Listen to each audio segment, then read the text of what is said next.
Friends, I'm Bruce Henry. It's my honour to present the acknowledgement of country. We acknowledge that we're on the land of the traditional custodians of many lands around Australia. In our particular case, we're on the Wurundjeri country of the Kulin Nation. And we pay respects to their elders, past, present and future. The land has not been ceded, it's been stolen, and we, non-Indigenous people, continue to benefit from the dispossession of the land. And can I ask you to hold in the light people who are working on treaty and truce in Victoria and on the process of the voice to Parliament. We can also ask you to do what we can, do what we can to further reconciliation based on justice and respecting diversity.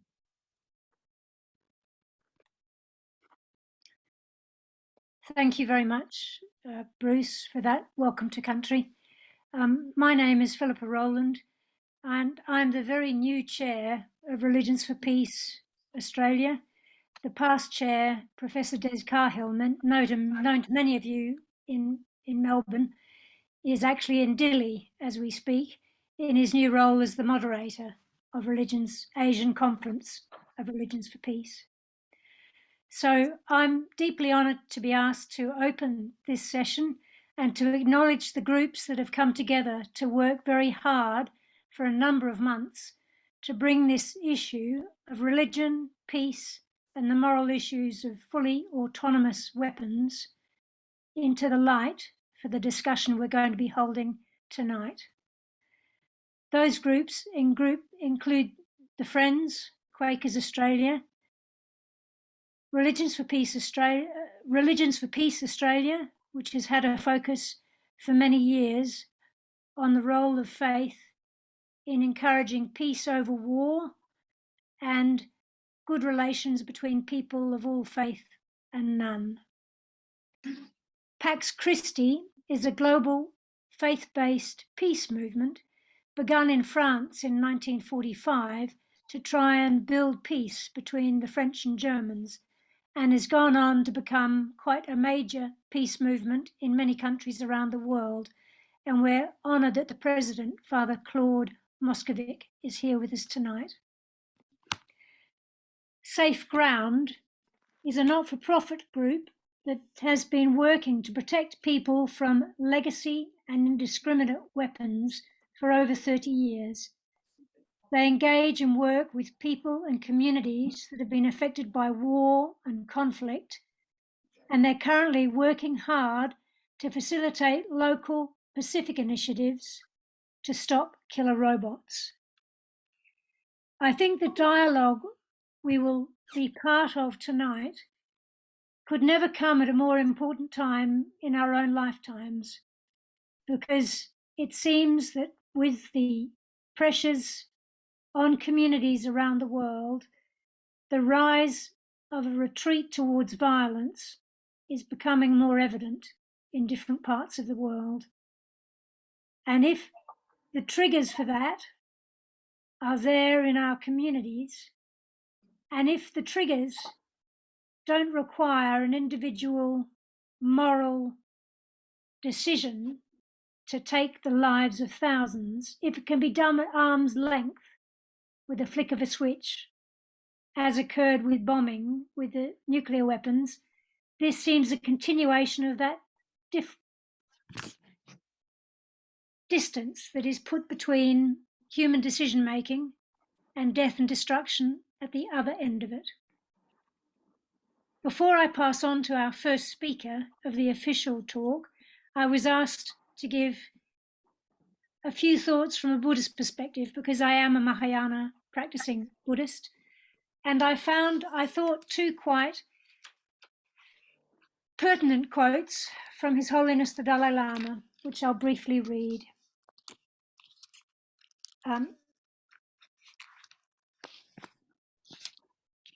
Weapons never stay in their boxes. Once a weapon has been manufactured, sooner or later someone will use it. If it were possible to bring about true and lasting peace by force of arms, then we should turn all our factories into weapons factories. But that is impossible. Even though it's difficult to try to bring about peace through inner transformation, it is the only way of establishing sustainable peace in the world.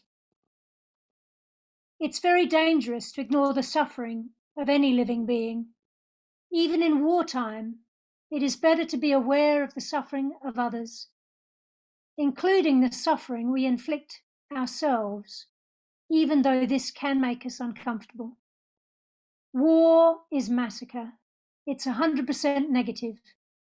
And the way that war has now become automated makes it even worse. When soldiers overlook another person's suffering in order to make some petty gain, then war is still more dangerous still. So I'd like to pass over now to introduce Reverend Chris Parnell. He is an interfaith minister and much beloved by Religions for Peace as our very esteemed webmaster. He's going to be talking about autonomous weapons from an interfaith and multi-faith perspective. Chris, over to you.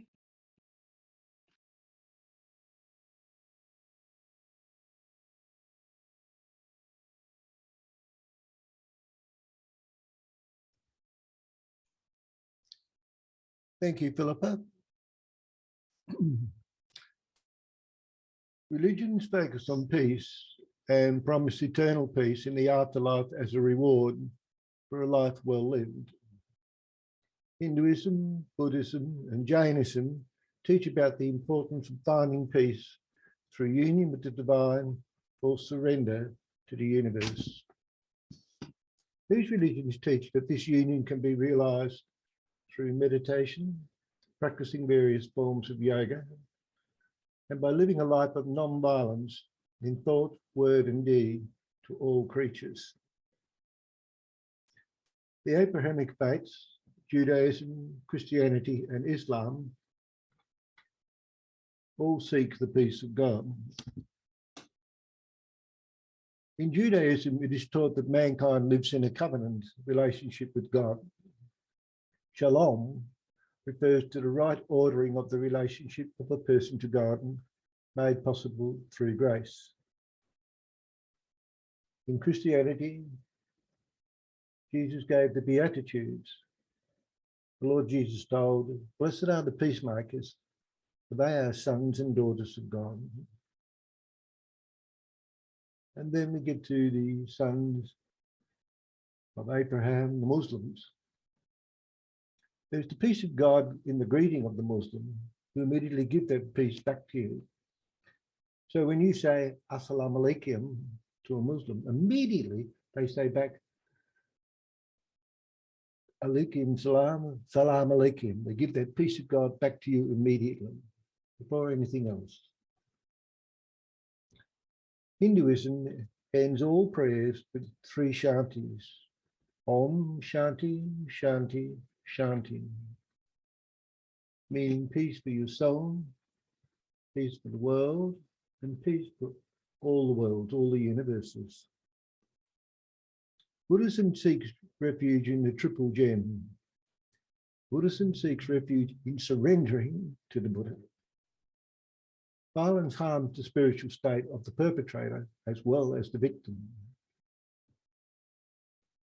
The Zoroastrian religion, the Parsis, teach that all good words and good deeds lead to a life of peace. The surrender of life and death decisions to machines removes the human response. This is the critical importance of human life, what we call the inherent dignity of the human person. It's the human person who's capable of morally evaluating an action and its outcome. The moral response is always a human response. No other creatures can give a moral evaluation of what they do. Machines are not capable of moral responses.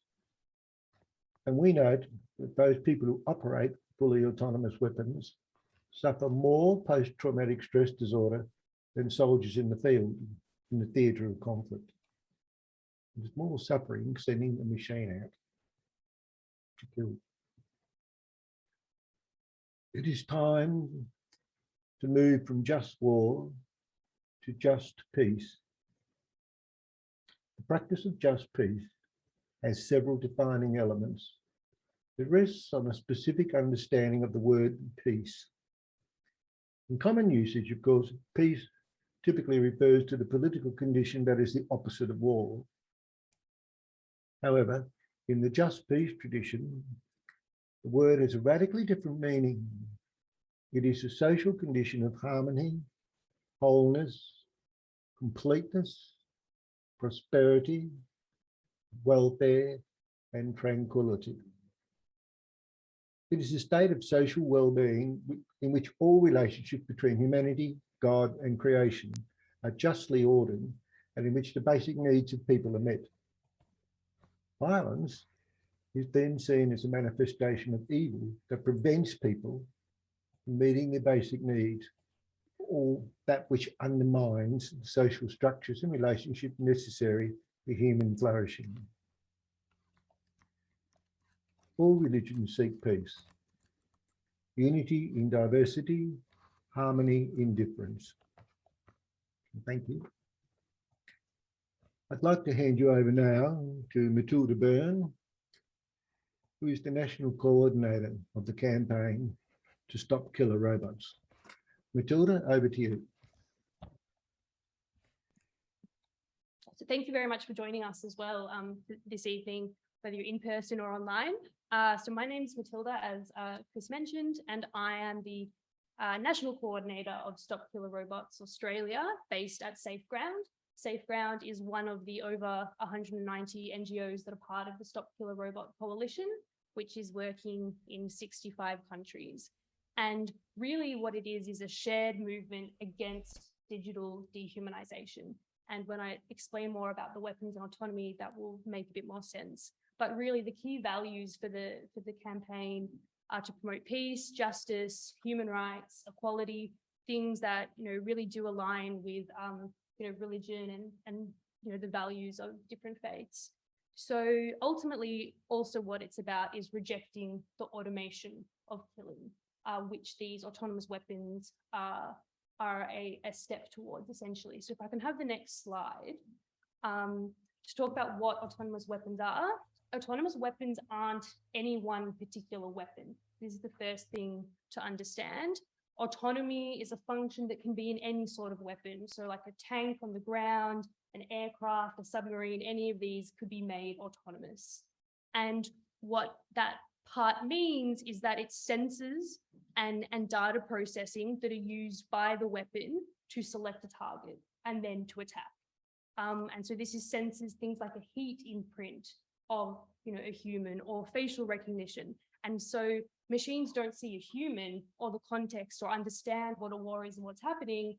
They see these data profiles and points the machines are programmed to be able to read, and then based on that are able to attack, apply force, or take a life. So these are capable of then doing that on their own autonomously, void of any human control, human verification, human understanding of what's going on, unless we mandate this and we establish new rules to ensure that human control is used in any weapon with any kind of autonomy. And without that assurance, what's happening is we're sliding closer to a world where machines then make decisions over life and death. And so if I have then the next slide,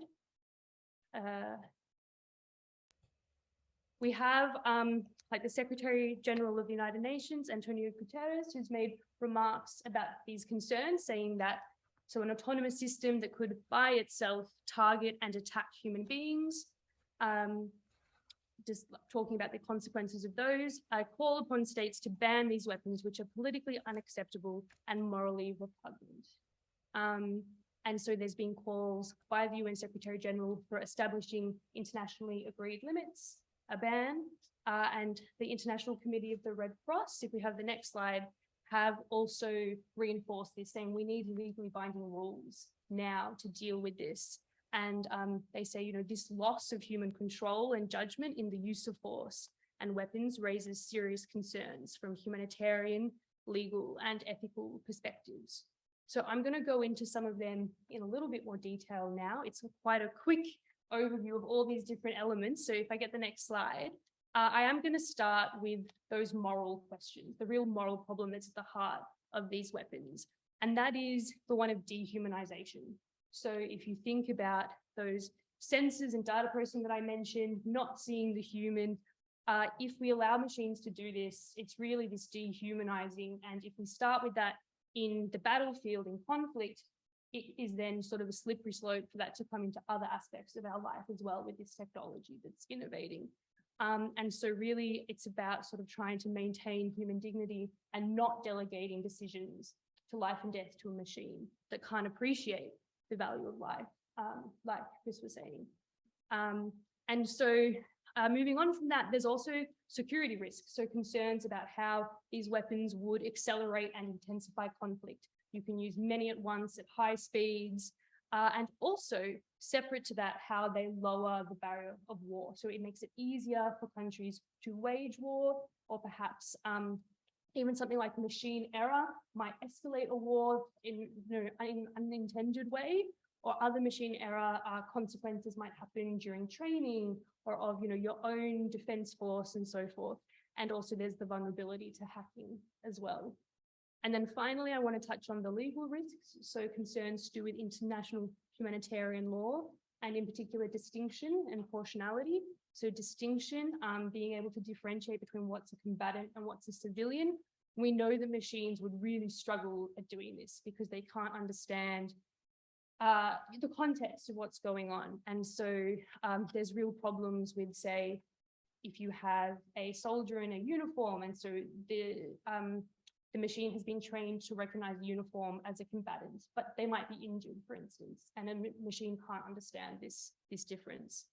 And with proportionality, that's all about the human judgment, human evaluation of the situation. What are the objectives? It's not something that can be quantified in a way that a machine requires. And so this is why we really need new regulation, and in particular, internationally agreed prohibitions and obligations in a new legally binding instrument. So this is what the campaign is really striving for internationally. If we get the next slide up. This is sort of the main global goal, to have a new binding law that is future-proof and that's robust, to set new standards so that we don't allow that erosion of human control, that it's maintained, and that we prohibit systems like a fully autonomous weapon from targeting a human. And so discussions at the United Nations have gone on for almost 10 years now, and they're sort of in a standstill because a small handful of militarized states are blocking progress. They don't want any regulatory action. However, there is precedent in the past of then other forums being used outside of the United Nations, like a standalone process, such as what was done with landmines or other avenues to achieve a treaty. And the majority of states are calling for the negotiation of a new treaty. And so then the other thing I wanted to do very quickly is just touch on what's happening in Australia. So if we get the next slide, Australia is a country that's innovating in this area, investing vast amounts of money. We have Trusted Autonomous Systems, which was the first defence cooperative research centre. So a partnership between defence and research, universities and private companies in looking at this area, autonomy. The Royal Australian Air Force has a partnership with Boeing on an autonomous aircraft, now renamed the Ghost Bat from Loyal Wingman. The premise was an autonomous aircraft that would help pilots but and is not currently armed. But we have to remember we're operating in an environment without these regulations currently, without limits. And so it's really important that these are established, particularly here where we're already developing systems in this area. And so I also have on here a few of the private companies, some of the bigger ones, but also some of the smaller ones that specialize in this autonomous technology as well, that are doing projects. So Athena AI is all about using AI to target. And if you put that in, for instance, with one of their collaborators, a technology like a backpack drone, you have autonomous AI and a backpack drone flying around, obviously there's some really worrying consequences we can see there. And Australia is yet to support these calls for a new treaty or commit to maintaining human control in its systems, in any of its developments. And so this is obviously of concern and something that we would like to see change. So if we have the final slide of, I guess, what is going on in Australia and globally. I think that's happening now. But essentially we have at that global level advocating for the treaty, like I said, and then in Australia at home, encouraging the Australian government to then support that treaty process and also change their policy domestically. And then finally, growing our public awareness and our support, which is, I guess, why this session is really great. And if people can go away from this session and, talk to their friends, family, colleagues, whoever, it just grows the awareness of the issue. I'm not sure why we haven't quite managed to click onto that slide, but that's where I'm leaving things. There we go. And so we'll talk a little bit at the end of this evening session about taking action as well. But from now, that's all from me. And I'd like to now introduce a video we have with some remarks from Adis Judaria, who is giving us an Islamic perspective. Greetings, friends. My name is Dr. Adis Judaria. I am a senior lecturer in the study of Islam and society at Griffith University, where I teach and do research on various aspects of the Islamic intellectual tradition, with a particular focus on progressive Muslim thought. And as such, my brief reflections here come from the perspective of me being a major theoretician and proponent of progressive Islam. Now, the use of fully autonomous weapons raises a number of moral issues pertaining to the question of human dignity, the imperative of preservation of life, human accountability, just war theory, to name some of the most important few. The rich Islamic philosophical, ethical, juristic and spiritual tradition, especially when approached from the perspective of progressive Muslim thought, can offer important insights into dealing with these questions. Not unlike in other major world religious traditions, the Islamic worldview is based on the idea of a partnership between the divine as the source of awe-inspiring majesty, beauty and goodness, and that of humanity, which has been tasked with a special ethical responsibility to embody and enact these godlike values and attributes at both the level of individuals and societies, seeking to create conditions that can contribute to flourishing and well-being of all of God's creation. Islamic ethical and legal philosophy has long recognized that the conduct of war ought to be regulated by certain ethical, moral, and legal restraints that resemble just war theory arguments that are still being discussed and debated in contemporary times. Furthermore, a number of progressive-minded Muslim scholars have developed important theoretical insights into what could be termed an Islamic contribution to international humanitarian law.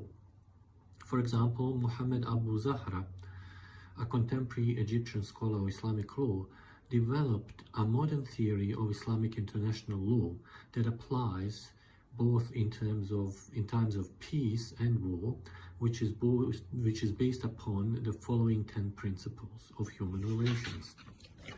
Number 1, the importance of preserving of human dignity, the idea that all humans are one nation, the idea of the importance of upholding of human cooperation, preservation of freedom, which includes preservation of personal as well as group freedom, freedom of religion, and freedom of self-determination. The idea of virtuous conduct either in time of peace or especially during the conduct of war. The importance of upholding justice, reciprocity, adhering to agreements, the importance of friendship and prevention of tyranny. Based on these considerations, in my humble view, the use of fully autonomous weapons is contrary to many of these Islamic and humanitarian principles, as it poses too much of a risk of undermining the role of human accountability that can lead to the devaluing and unnecessary loss of human life, as seen in the recent history in places like Afghanistan and Iraq. As such, I urge that due consideration is given to these arguments when thinking about the use of fully autonomous weapons. Thank you for listening. My name is Rabbi Shoshana Kaminsky. I'm here in Adelaide, South Australia, to speak about mechanized drones and the terrible cost that is being inflicted by them on a regular basis by countries not taking responsibility for the loss of human life, and especially the loss of innocent human life that they are inflicting. We in the Jewish tradition are closing in very rapidly on our Day of Atonement, Yom Kippur, which will happen 2 weeks from today by the Jewish calendar. And on that day, we are called to account for everything that we have done wrong and for how we have failed to fight for what is right. One of the readings that we traditionally look at on that day is Deuteronomy chapter 30. And in that passage, we are told to choose life over death. And we choose life for ourselves, but I would dare say that we really are not permitted to choose death for others, and especially not to choose death for others in the manipulative, mechanistic, and dehumanizing way that drones are increasingly inflicting death on innocent victims across the globe. So my call for today would be to continue to choose life, embrace life, move away from death, and choose life for us and for all humans on earth. Okay, this is Mette speaking here. I just want to know, thank you for all those presentations and to all of you. And if you could please make a little time now, a few minutes, like two minutes, 3 minutes, to reflect on what you have heard so far and put your comments in the chat room. And we will have a little silence, so you have time to do that. And then we will have some plenary speakers to answer some of your questions that you put in. We had the question about the ways Australia are currently using autonomous weapons, or to what extent that's already happening. And basically my response was, at the moment, there's already a lot of autonomous systems in use that aren't designed to target an attack, like they aren't armed. There are other uses typically around, moving autonomously, piloting autonomously. However, a lot of the development that's going on and things that are being created by private Australian arms companies do have that intention to be, have armed weapons that will attack. There's, the AI software that I mentioned being developed for targeting that's Australian, that could be used in systems like a tank that already exists that autonomously moves around, that's being used by the Defence Force. So I guess there's nothing in use actively, fully autonomous, that is currently used fully autonomously for that selecting and attacking, which is a good thing. We want to avoid that, hence why we want the regulation to be established before it sort of escalates to that. Can I just follow up? Do you know if they were used at all in Afghanistan?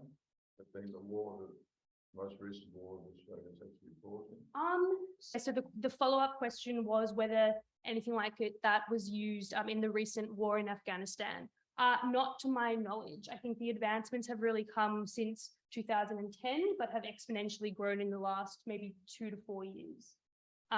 However, there was an instance of a semi-autonomous loitering munition used, I think, last year in Libya. It was like a Turkish drone that people were very concerned about the level of autonomy that was in that weapon. And also there are reports to do with the Ukraine as well, but obviously it's very hard to verify at this stage. I'm just looking at these other comments as well. Yeah, I can read the comment for you. There is one question from V's that she says, I understand that nobody is responsible for the decisions that a killer robot makes, as it is the AI or artificial intelligence that makes the decisions. The country or group that launched the robot or the programmer, nobody is responsible. Maybe you can. So I guess what this is referring to is the accountability gap that exists, and it's really hard to attribute blame and who's responsible. Is it the developer? Is it the programmer? Is it the manufacturer? Is it the person that chose to deploy the weapon? And with AI systems, you can't foresee the outcome. So if someone goes wrong, the legal argument can be made that you're not accountable because you didn't have, beyond reasonable doubt, you thought that the weapon was going to behave in a particular way, but then it didn't. Having said that, there is this kind of growing acknowledgement that this is a problem, and what it's kind of coming down to is that whatever commander or operator decided to use the weapon in the first place would be the one responsible. But it's still a complex area. Thank you, Tilly. And Sue, do you want to ask your question? So the question from Sue is, are Australian universities supporting research? If so, which unis? The answer is yes, most. There's a handful that aren't. Something that's really difficult though, and we actually have this mapped out and it's in the report, Australia Out of the Loop, is you might have for instance, an engineering department with a defence grant with working on autonomous systems, autonomous vision, but then we don't know the end use of that work that's done, where the IP then is with defence that the university and students have contributed to, for instance. But there are so many partnerships with defence in the area of autonomy. Major unis, RMIT, University of Melbourne, UQ, University of Adelaide, and also University of South Australia. It's basically all of the major universities. It's very hard to find ones that, what we've done actually at SafeGround when we did this research was said like the likelihood of the direct involvement or not. And so we have kind of like a traffic light system that you can sort of read about in the report if you're interested, or we have the information online. So red is we definitely know they're engaged with autonomous systems and defence. Orange is it's likely that there's overlapping work, and then green is there's nothing that we can find that suggests that the university is collaborating on any such projects. So yeah, hopefully that kind of gives you a bit of an insight to that space. Thank you. I think, did we have one more question before we are moving on to the immoral code screening? The one about the other armed forces personnel being trained to use these, I assume. So I guess the answer is yes, because before anything is deployed into use, there's obviously training that goes on with training personnel. Something that's really interesting is they actually did a survey of ADFA recruits, so people in recruit school, talking about being deployed with autonomous systems or alongside autonomous systems. And the majority said that they were not comfortable being on a mission where there were autonomous systems being used. And the higher the level of autonomy was, the least comfortable they felt, which I think is very interesting. And I will just quickly say, oh yeah, it's been put in the chat, but IHL is International Humanitarian Law. There's a lot of acronyms on this area, sadly. CCW is the Convention on Certain Conventional Weapons, which is a sort of framework that sits within the United Nations to discuss weapons. Okay, great. So are we ending the little Q&A there? I think that's perfect, because we are now at this then we are on the time is we are on track. And if please, Ginny, if you can prepare the movie, we are going to show you a film made by the International Campaign to Stop Killer Robots that is called Immoral Code.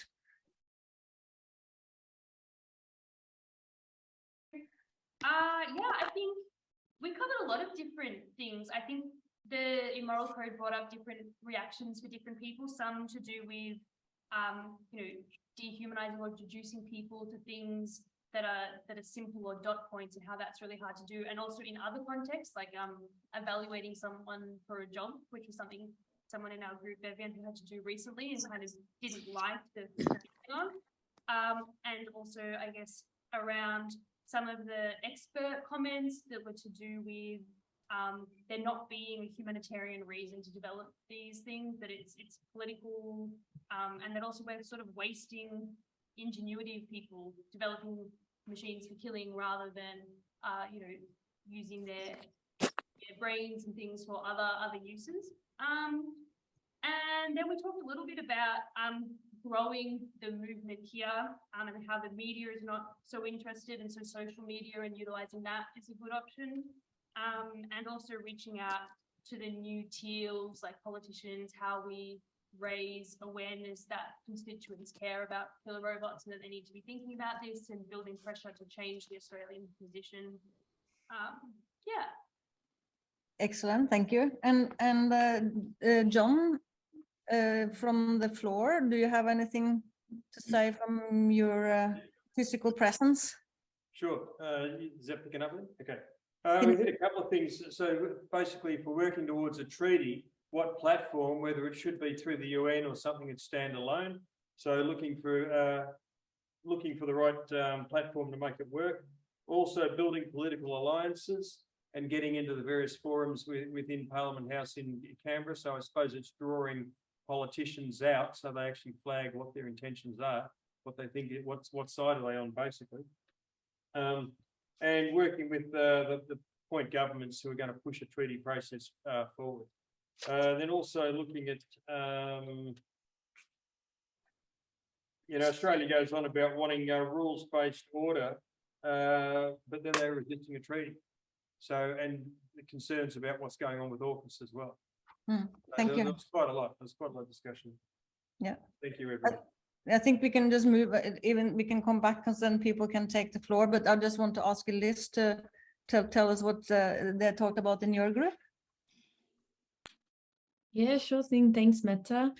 Sounds like you had a very comprehensive discussion on site there, so good on you. Yeah, we were speaking about how everyone felt, how everyone reacted to the film. Everyone felt pretty scared and quite shocked that this is something that's been happening for many, many years. The campaign's been going for 10 years. And I guess we were just reflecting on the lack of awareness, and that's something that we all need to start doing in our communities, raise awareness of this issue and start talking about it, because it's one of the things that's lacking. And we think that if there's more awareness, that we'll be able to get more people on the campaign, and lots of people are going to want to be stopping killer robots.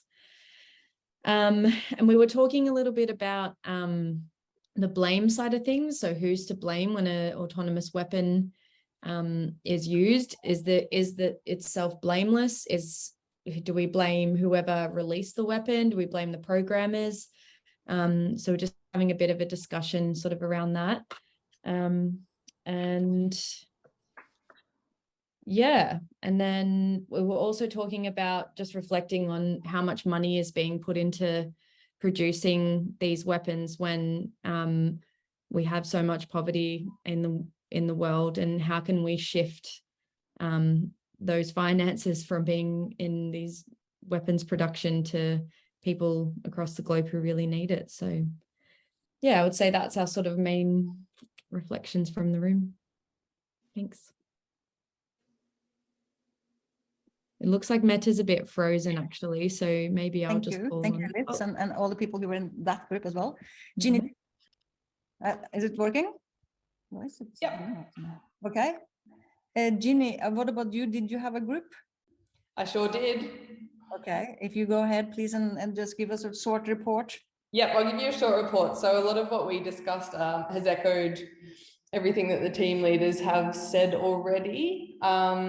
And I think one thing that struck me about the discussion was sort of ways that we can make sure that each community knows about killer robots and how we can stop them. And we talked about raising awareness and advocacy, and also making sure that people understand the intricacies of war and that killer robots do not align with certain the intricacies of war. And as well, Elise touched on it a bit. We also talked about finding out how much money is really going into these weapons and sort of where it could be redirected for better purposes. And we also talked about the distance between the warrior and the machine in a time of war, and how scary that is and how it should not happen. Thank you. Thank you. Then I will just like to report quick from my groups. I ended up with the 1.5. We also touched on the separation, the danger that poses, because you can fight a war and no one would really know what's going on, and it's making it very easy to fight a war if you can have machines do all the killings for you without humans interfering at all. It's a very big threat to peace, and it's just horrible how widespread it already is without most of us knowing what's going on, and it's a technical difficult issue to understand. The fact that algorithms, like someone was saying, but if the algorithms were good enough, maybe they would kill the right people, but then even then you have the bias. So even if it was the right algorithm, and if it ever was getting more and more perfect, you will still have a lot. It's inherent. It's a bias, because we talked about how robodebt bias in the robodebt here in Australia led to, instead of like 1,600 people, it was 100,000 people, a lot of them wrongly getting in debt by the algorithm, just wrongly telling them that they had debts and that they had to pay back to the government. And that's what we are going to get from machines if it's going to happen in a warfare. So I think we are getting what we have been talking about right now on the floor. Anyone wants to say something? No? I am just going to confirm my 20:45. So we have 4 or 5 more minutes. So if you, then I would like to ask you, how can we, like in the campaign, how can you help the campaign on lethal autonomous weapons here in Australia make a difference and stop nations make regulation? What can you do, and how can we help you achieve that work here in Australia? What can SafeGround do, and what can you do? Anyone wants to say something about that? Oh, can someone repeat what I said? Because that's one of the questions, if I'm in and out. I think we got the main sort of yeah, we heard you. The question, Meta. Yeah, all good.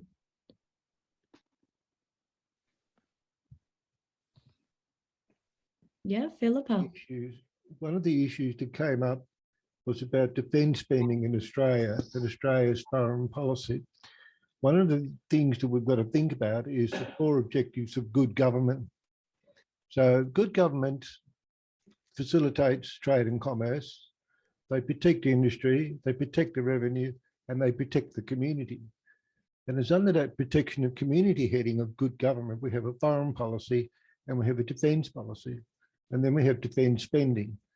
However, it was raised that we don't know how much defence spending is going on and why is so much defence spending going on in Australia. Is this healthy for us?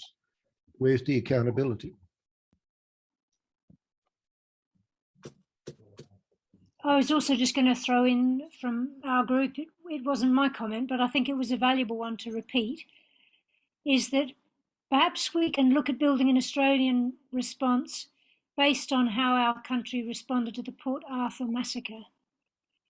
So that was actually a global first in terms of handing back of weapons and destruction of weapons. And I wonder whether there's a legacy piece in Australia to look at to what extent we want to be a peaceful country, which certainly goes counter to what Chris was saying and what we're seeing in terms of investment in nuclear submarines and a whole lot of other armed weapons. But I think it is something in a call to what people feel is in Australia's best interest in our place in the region, which may help us build political alliances in Parliament and elsewhere.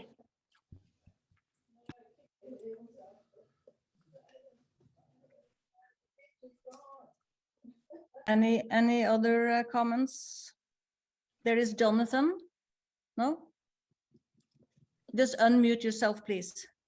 Yes, just a suggestion from me. I found it really interesting the whole evening. Thank you, everyone, for bring all the work you've done to put it on tonight. It's fascinating and scary. One of the statements in the movie was that the question in the movie was, should a machine decide who lives or dies? My question is the machine actually making the decision? Are we attributing a human function to a machine? Should the campaign focus on the act of programming rather than the construction of a robot itself? Yeah. Thank you for that question. Yeah, I think that's a really good question. And the campaign is addressing programming everything. It's like, for me, it is about algorithm is definitely part of the problem here. And that's why so many universities in Australia actually are involved, because it is the AI development in general, artificial intelligence. And all the good, we do a lot of good AI for good stories because they do good, but a lot of them are very easily adaptable and to be used into weapons technology. So it is the algorithms are very, very on the core of what we are looking at. And of course, the robots themselves, we don't know what they're going to look like. They can be small flies who can kill you with a little, like, like a biological weapon, or it could be like with some charge that is going to shoot you and kill you. We don't know or they could be like an Arnold Schwarzenegger kind of we have no idea what they're going to look like, but they're going to be run by algorithms that we're seeing today, that they're used today, that is going to be developed further. Could I just say that I think faith leaders have not joined together on issues like this. You've had, Quakers doing something separately, Pax Christi doing something separately, Religions for Peace. We have not doing much in this space until now. And I think conservative religious groups are probably quite happy for all these defence things to be going on. So that we as progressive religious groups, I think we haven't been speaking jointly together on these issues. And I think that makes us less powerful. Thank you. That was a very good suggestion. I'm just trying to hold my internet up. Good suggestion. And maybe we can keep talking on that. And there's one more comment from the floor. Is there? Is there any possibility that the Stop Killer Robots campaign will be making a submission to the Defence Industries Review? Or perhaps it's a role for the multi-faith groups to come together and make a submission? Or perhaps it's a role for the multi-faith, for SafeGround to send us something and we get it round. Yeah, I think submissions, like all good ideas. I agree completely. And I think this is where we can continue the talk. However, we are at we have next program over today. We will jump over to Elise. I think is going to be presenting, and then of course we will have at the end of the talk we will get back to how we can move on from here. Next steps. Yeah, so my name is Elise Cunningham and I am a Pacific Project Officer at SafeGround. So I'm just going to talk to you a bit about the work that we've been doing in the Pacific. So SafeGround has a history of working with Pacific Island nations, tackling the issue of explosive remnants of war. Unexploded bombs and weapons left over from World War II litter the land all across the Pacific, more than 80 years on from the end of World War II. Throughout our work reducing the impacts of war, we've seen how peaceful island countries have been used as a battlefield for large and foreign militaries and as a testing ground for nuclear weapons. Pacific countries have never started wars, yet their lands have been invaded and contaminated due to events that do not concern them. Their environment, lands, homes, and livelihoods have been disrupted and destroyed because of these events. We don't want to see this happen again with killer robots, which is why we've been reaching out to civil society, government officials, and diplomats all across the Pacific to join the Stop Killer Robots campaign and create a legally binding treaty to ban autonomous weapons systems. Our work has led to discussions at the United Nations in New York amongst members of the Pacific Small Island Developing States, or otherwise known as PSIDS, who after meeting with us and listening to our concerns around killer robots have recognized the seriousness of this issue and have begun discussions in their meetings and are looking forward to working with us more towards a treaty. We've also been working with a group of students at the University of South Pacific in Fiji, led by Mary Tuilau, who is a human rights defender and activist who worked extensively on the Treaty on the Prohibition of Nuclear Weapons, or TPNW, alongside other incredible and powerful activists in the region. So we'll be hosting an event quite similar to this. This will happen in a couple of weeks, and this one is called a talanoa, which in many Pacific Island languages means to tell a story or have a conversation. There's a lot of reasons why it's particularly important for Pacific countries to raise their voice against killer robots, but some of the most crucial ones are to preserve the island way of life. For Pacific people, the island way of life is peaceful, happy, and deeply connected to nature. Autonomous weapons are unnatural in every single way, so they would be very disruptive to the peaceful way of life that has been cultivated by Pacific Islanders for tens of thousands of years. The algorithmic bias is another one, because autonomous weapons systems, including those that use facial recognition capabilities, would have a disproportionate impact among historically marginalized populations. Racial and gender algorithmic bias permeates artificial intelligence systems in all sectors: police, education, housing, vaccination, employment, and others. And there's no reason why it would be different in autonomous weapons systems. So now I'll talk about the way forward. Due to the failure of discussions at the CCW that Matilda mentioned earlier this evening, there's an opportunity for Pacific states to have a way in how the treaty process is formed and advocate for considerations that are unique to Pacific Island countries. And this is very important for strengthening self-determination in Pacific Island countries. And what's the way that you can support the treaty process? Well, the Stop Killer Robots campaign has an interfaith statement on killer robots, and Jeannie will put a link in the chat now. Have a read of that, and then we can inform you after the event of how best to go about signing that. And I'll just read you a little excerpt from the statement, which is that instead of placing our faith in technologies that unaccountably kill, maim, and destroy human life, we devote ourselves to building cultures of peace, non-violence, dialogue, and mutual cooperation, respecting the dignity of difference. This will show world leaders that communities of all faiths across the globe are dedicated to preserving our humanity. And as it says in the statement, placing firm limits on emerging technologies that undermine the ties that bind us as members of a single human family. So as I said, we'll send you the information of how to sign that following the event. But there is also a petition that you yourself can sign as an individual, which Jeannie will share in the chat. Yeah, so please sign the petition, share it with your network, share it with your friends, your family, as far as you can. And yeah, thank you very much. Thank you so much, Elise. And then next one to actually close our meeting today and with a prayer. If you can, Jeannie, if you can please facilitate that, we will have Father Claude.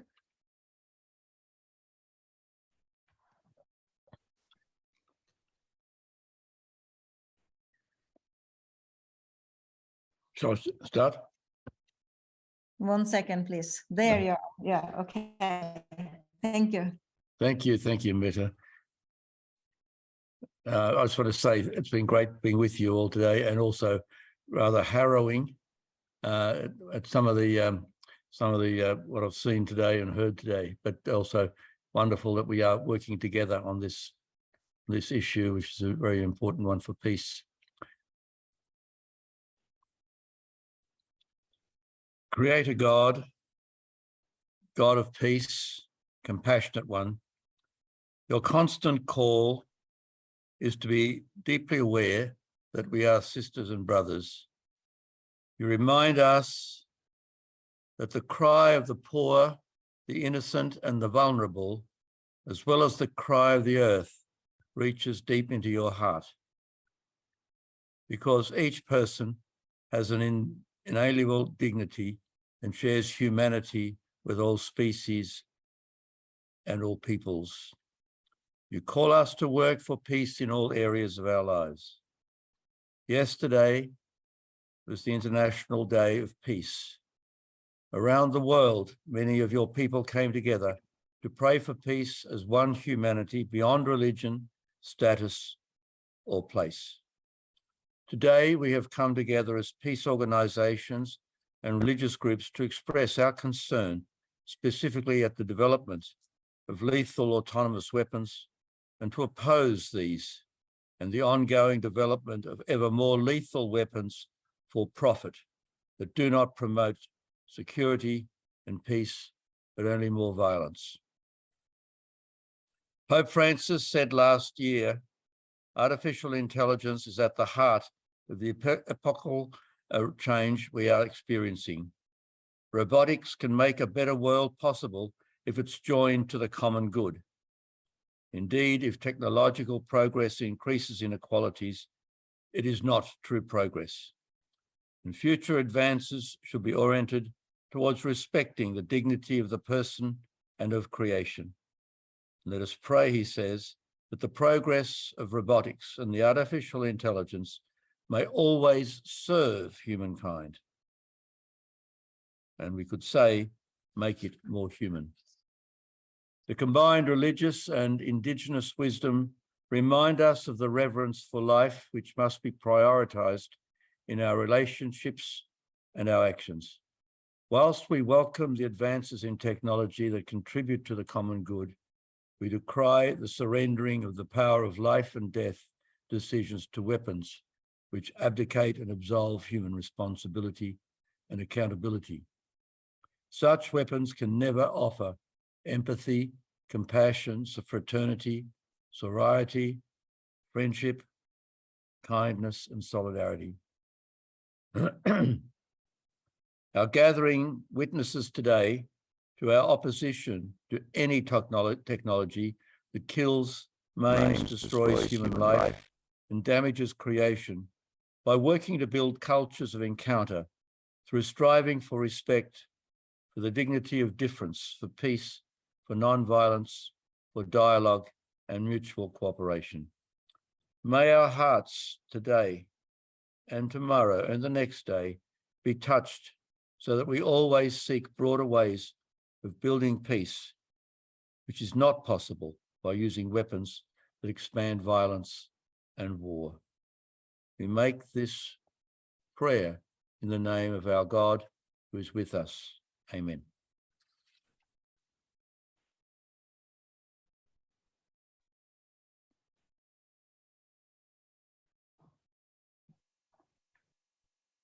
Thank you.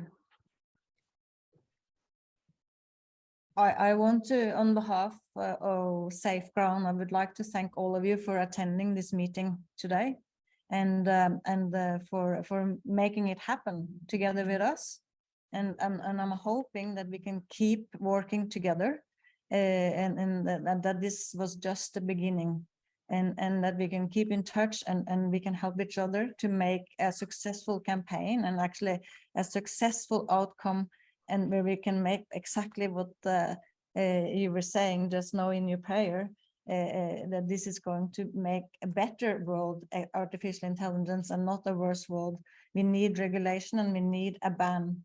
And together we should be able to do it. We have done it in other treaties, and this is, this is just a new challenge, and we are up for it if we are together and not alone in separate people, but in a cooperation.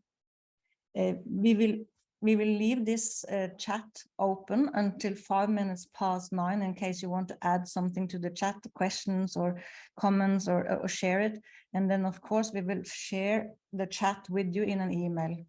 And then also I will assume that this recording will be recorded and shared online at a later stage when it's been edited a little bit. Thank you, everyone, and thank you for also to the SafeGround team for making all the preparation together with the committee. That was Sue and was starting it, but also all the players who came in after in making it happen.